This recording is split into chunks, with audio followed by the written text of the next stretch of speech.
Wait, that fast? Wait, that fast? That was quick. We just had the keynote. We got used to all the new stuff with the AirPods, iPhone 7. You removed the headphone jack very quickly, and now we're already moving on, all right? To the MacBooks, the thing I was asking for at the last keynote and didn't get but didn't care because I was so distracted with this little guy who's amazing. And yeah, he doesn't have a headphone jack and I love it. His camera's unstoppable, by the way. Your move, Pixel. But already we got a 1-week notice that Apple's having yet again another keynote. This one focusing primarily on the MacBook Pros. Finally! These things haven't seen a major upgrade in a long time. I mean, yeah, at the last upgrade, they kind of got thinner. And since then, they're like, the specs are a little better.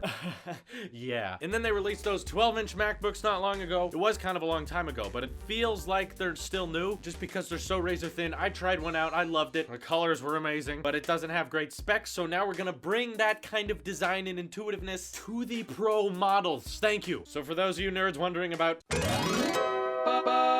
We're probably gonna get Intel Skylake processing chips and AMD graphics cards that'll be very powerful. And that's about all we know. I'm not gonna pretend like I care or know about any other specs about it. It'll probably have solid state storage. That's for sure. There's so much to take in. Okay, so first of all, USB-C is the future for MacBooks. I know you've all told me it's not the future for iPhones, but it is for Macs. Remember back in the old days when they had all these ports on the bottom of the iMacs? Phew, that's a lot of dust. Get ready to say goodbye to those because the MacBook Pro is only going to be sporting USB-C ports. Now I know the obvious question, will it have a headphone jack? I think it will, given these leaked photos people have been finding of like the unibody keyboard that supposedly shows the MacBook Pro having 4 USB-C ports, which is great because I'm fine with the future being USB-C as long as there's more than one port. Like 90% of my problems with the 12-inch MacBook would be solved if it had 1 extra USB-C port. That's all it needed. This will have 4, so that's plenty. One benefit to that you may not realize is that you can charge it from each side instead of just having one side to charge with like before.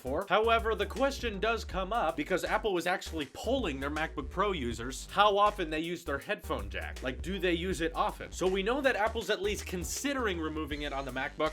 You want to know what I think? Kill it. Axe that sucker. You want to get rid of it on the iPhone? Was never on the Apple Watch? Let's get rid of it on the iPads as well. Why not? Let's move away from this. You can call it courage all you want. The other great thing about the new MacBook Pros is they're going to sport an OLED touch bar. So instead of function keys like we had on the last MacBook, that is now going to be a touch screen that is going to change depending on what you're doing on the computer. It's one step closer to not having keys, period. And the keys it is going to have are going to be very thin and probably very similar to the 12-inch MacBook and barely go down when you type on it, which I know a lot of you hate, but I personally love it. The other rumored thing is they're gonna add Touch ID to the power button on the MacBook. I'm not that excited for it because my fingerprints are all messed up and I can't use Touch ID. Psoriasis, it's a disease, but I don't care. I want the OLED touch bar. I'm really excited to see if the specs of the new MacBook Pro are better than the current ones. That's key to me because I know oftentimes Apple likes to sacrifice specs for portability. It would be amazing if they were able to make these AMD graphics cards faster than before, but also smaller, so that we can get more power out of these tiny laptops. And given this is the Pro lineup, I'm hoping that means the specs are going to be upgraded and not decreased. It is for professionals, right? I hope they take that into consideration. At least match the specs of the last one. I personally want to go for the 13-inch version just because I got so used to my 12-inch MacBook that I used to have, and I loved how light and portable that thing was. That's the key for me, how light these things can be. Once I got used to that, and then I looked at one of my friend's 15-inch MacBook Pros, I didn't want that anymore. Way too bulky. So even though they're keeping that around, I don't have an interest in it. I want the 13-inch one because that's more portable and it'll probably be cheaper. And it is really cool. These leaked images are showing very massive trackpads, so you have lots of space to move your mouse around with. About the only thing we don't have a lot of information on is pricing. 12-inch MacBooks are very portable but don't have a lot of power, but they cost quite a lot. That's a pretty big bang for your buck. You know, $1,300. They range up to $1,700, $1,800. And those aren't powerhouses. So now that Apple's making Pro laptops with even more specs inside, are those things going to be priced out of my range? I hope not, because I'm definitely in the need for a new computer because my laptop ain't cutting it anymore. At the end of the day, the thing I'm really the most excited about is, are they going to have a matte black MacBook Pro that'll match my iPhone? That would be amazing because right now this is the only model that sports this beautiful color, which is amazing. Review coming later. But like my iPad doesn't match this, my Apple Watch doesn't match this, and I know a lot of us are OCD about that kind of thing. I just